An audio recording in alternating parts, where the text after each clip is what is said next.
Senator Milne, thanks for your time. Thank you. Explain to me why now you've decided to call an end to this agreement. What's happened now that makes a difference?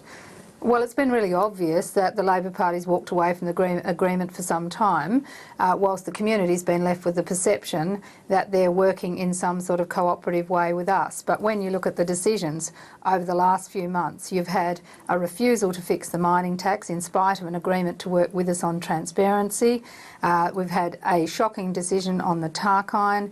We've had expanded coal seam gas. We've had taking money out of the pockets of single parents rather than fix the mining tax. None of those policy issues were in your agreement. The mining tax, the Tarkine, coal seam gas, they weren't in the agreement. No, but the heads of agreement says quite clearly, we will work together to pursue the public interest, transparency, action on climate change, and all of these actions actually undermine that fundamental agreement. And as you know more than anyone, relationships in politics are incredibly important. Labor had walked away from ours, and I thought it was time that we just cleared the air, said they've walked away, and frankly, the response from some of them shows that in fact it's true, they had walked away. Well, just before we get to that response, you believe it was implicit in the agreement that you be consulted on every policy decision, essentially? No, not at all. But that the spirit of the relationship was we would work together on the public interest, work together to address climate change. Now, how could you possibly suggest, by driving an expansion in coal seam gas, by destroying the Tarkine and handing it over to mining, or refusing to fix the mining tax and refusing to even get the figures on the mining tax, in spite of a letter from the Prime Minister saying she valued transparency.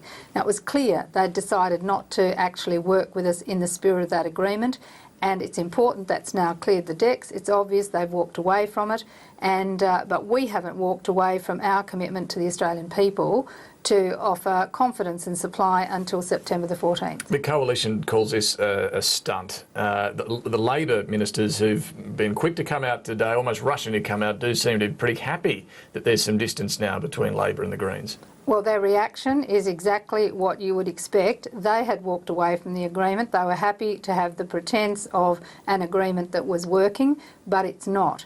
And it's dishonest for them to pretend that they are somehow working in the public interest with the Greens when the policies that they're coming out with are the antithesis of that.